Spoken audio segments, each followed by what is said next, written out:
Indonesia sekali lagi diguncang oleh sebuah isu besar yang menyentuh langsung jantung sistem ekonomi dan kepercayaan publik. Reformasi Bea Cukai. Di tengah sorotan publik yang semakin tajam, Menteri Keuangan Purbaya Yudisadewa berdiri di garis depan dan menyampaikan sebuah ultimatum yang tidak pernah muncul sebelumnya dalam sejarah kepabianan Indonesia modern. Sebuah ultimatum yang bukan hanya keras, tetapi mengguncang fondasi institusi yang telah berdiri puluhan tahun. Ia memberi waktu 1 tahun, hanya 12 bulan untuk memperbaiki citra dan kinerja Bea Cukai. Jika gagal, lembaga itu akan dibekukan dan fungsinya dialihkan ke perusahaan inspeksi swasta asing, SGS dari Swiss, seperti pada era Orde Baru. Ancaman ini bukan sekadar retorika politik, bukan sekadar gertakan. Di balik kalimat yang terdengar tegas itu tersimpan kekhawatiran mendalam mengenai kondisi struktural, operasional, hingga moral di tubuh Direktorat Jenderal Bea dan Cukai. Dalam rapat kerja dengan Komisi 11 DPR RI, Purbaya mengatakan bahwa ia telah meminta Presiden Prabowo Subianto untuk memberinya ruang, memberinya 1 tahun penuh tanpa gangguan agar ia dapat membersihkan, merombak, dan menata ulang institusi yang citranya kini berada di salah satu titik terendah sejak era reformasi. Saya sudah minta waktu ke Presiden 1 tahun. 1 tahun saja, karena ancaman ini serius, ujarnya. Kalimat itu menggema dan menjadi pusat perdebatan publik. Karena dalam kalimat itu tersirat pesan, jika 1 tahun itu berakhir tanpa perubahan, maka Bea Cukai, sebuah institusi yang berisi lebih dari 16.000 pegawai, berpotensi tidak lagi menjadi bagian dari struktur negara.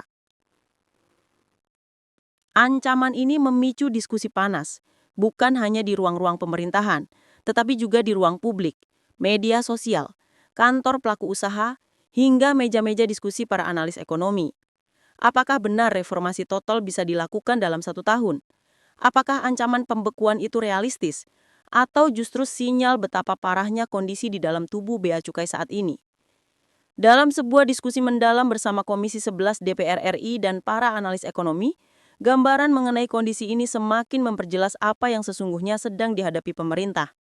Anggota Komisi 11 dari fraksi Nasdem, Thorik Majidanur, yang hadir dalam rapat dengan Purbaya sehari sebelumnya, mengatakan bahwa 1 tahun bukanlah waktu yang panjang, sangat ketat. Tetapi justru karena sangat ketat waktu itu bisa menjadi sebuah shock terapi, terapi kejut yang memaksa perubahan struktural dan kultural terjadi dalam tempo singkat. Citra Bea Cukai selama beberapa tahun terakhir memang bergerak dari buruk menjadi lebih buruk lagi. Kasus demi kasus muncul tanpa henti. Pungli, penipuan, perdebatan harga barang, sanksi yang tidak konsisten, perbedaan interpretasi nilai pabean, hingga kasus drifting yang mencoreng reputasi institusi ini di mata publik. Padahal secara statistik penerimaan Bea Cukai sebenarnya baik. Hingga Oktober lalu saja penerimaan mereka sudah mencapai lebih dari 249 triliun rupiah atau lebih dari 80% dari target. Namun publik tidak melihat angka-angka itu. Publik melihat kasus, melihat celah, melihat keluhan dan melihat gaya hidup oknum-oknum yang tak seharusnya. Masalah citra ini tidak muncul begitu saja. Ia lahir dari perpaduan dua sumber masalah. Masalah SDM dan masalah sistem. SDM bermasalah karena ada oknum-oknum yang memanfaatkan kewenangannya untuk mencari keuntungan pribadi. Sedangkan sistem bermasalah karena tidak cukup transparan, tidak cukup terstandarisasi, dan tidak cukup otomatis untuk menutup ruang bermain para oknum tersebut. Analis ekonomi dari Center of Economic and Law Studies, Nailul Huda menjelaskan bahwa masalah di Bea Cukai sudah berlangsung lama. Salah satu isu paling kronis adalah under-invoicing, praktik mengurangi nilai barang impor di atas kertas, sehingga pajak yang harus dibayar menjadi jauh lebih kecil dari yang seharusnya. Data ekspor-impor antara Indonesia dan Cina saja menunjukkan selisih luar biasa. Cina mencatat ekspor ke Indonesia sebesar 76 miliar dolar AS. Namun, Indonesia hanya mencatat 72 miliar. Selisih 4 miliar dolar itu bukan sekadar angka. Itu adalah potensi kerugian negara 5-10 triliun rupiah setiap tahun. Dan praktik ini sudah terjadi bertahun-tahun. Ketika sidak dilakukan oleh Purbaya di Surabaya, temuan under invoicing kembali menyeruak. Barang-barang yang seharusnya dilarang masuk masih lolos. Barang-barang drifting yang jelas-jelas tidak sesuai aturan justru dicatat secara resmi. Artinya, ada celah sistem, ada celah pengawasan, dan ada celah integritas. Pertanyaannya kemudian, apakah ancaman mengganti bea cukai dengan SGS seperti pada 1985 hingga 1995 itu solusi? Sejarah menunjukkan bahwa kerjasama dengan SGS pada masa Orde Baru memang membantu meningkatkan akurasi pemeriksaan teknis barang impor.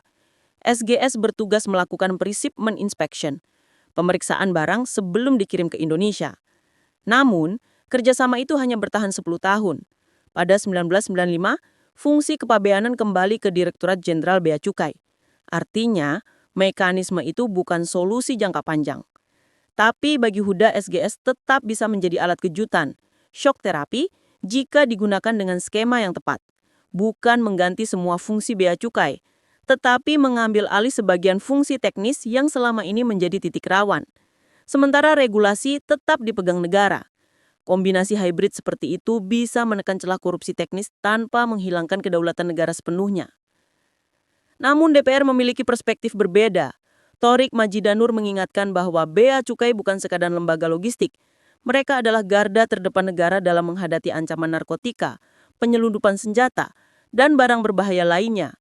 Menyerahkan fungsi strategi seperti ini kepada pihak asing tanpa desain regulasi yang sangat ketat adalah tindakan yang sangat beresiko.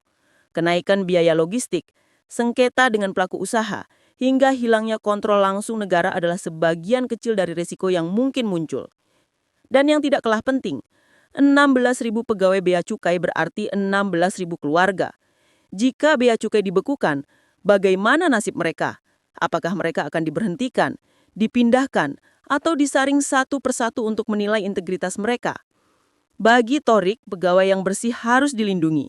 Mereka harus mendapatkan kepastian nasib. Pemerintah harus memastikan bahwa reformasi tidak menghancurkan mereka yang tidak bersalah.